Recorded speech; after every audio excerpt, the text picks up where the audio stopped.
This is Gabriel Satterfield on the Epic of Gilgamesh. Specifically, I'll be talking about the flood story within the epic. um, the BBC podcast talks a lot about the implications behind finding the flood story, one that predates the Bible by about 1,000 years, but has very strong similarities to the story of Moses. And I had the question of whether or not that is the origin of the story in the Bible, or whether or not that epic and that flood might be influenced by some earlier myth, even further into ancient history. Now, there are two main arguments on whether or not the flood, whether or not the Epic of Gilgamesh really did influence the Bible and the story of Moses.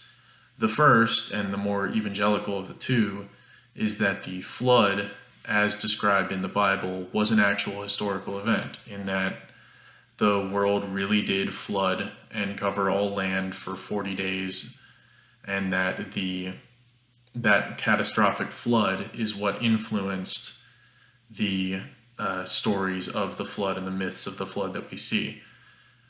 This side also asserts that the Bible outdates the Epic of Gilgamesh in oral tradition. So even though the epic is 1,000 years older than the Bible in written evidence, the claim is that the oral traditions that led to the Bible predate the epic. So in that way, the Bible actually influenced the epic. Now, this was a theory created by the Institute for Creation Research, which, if you look into it, is a rather religious and not entirely reliable organization. So I looked for more secular assertions, and the general consensus was that the flood event, the historical event that caused the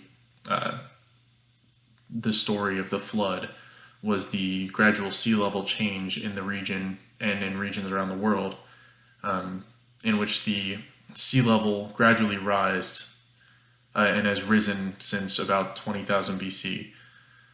Now that gradual increase in sea level, while slow at first, had several strong spikes to it. And during those spikes, people would have been very quickly displaced from their homes, and entire cities could have been drowned overnight, essentially. So that is a strong contender for the theory behind it.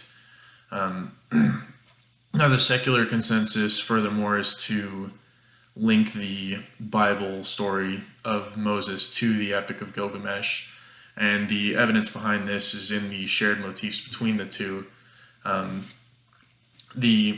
Both the Bible and the epic have a main character who is virtuous, who is warned by a god, who must build a boat, who is in charge of repopulating the earth of all of its animals, who survives a flood that is ordained by the gods, and a flood that comes in the form of rain, and they both send out a bird that looks for land after the flood.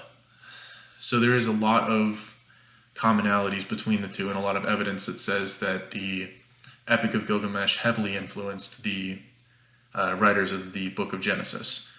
Now, as for the origin of the actual myth of flooding itself, phylogenetic research that was conducted by Berezkin's database shows that the origin of flood myths may have started as early as 20,000 BCE, or even earlier than that, in Africa and then in Southeast Asia.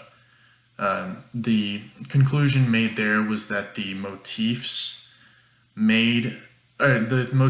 of myths in Africa made their way into flood myths in Asia, and that the flood myths originated in Asia and then passed throughout the world.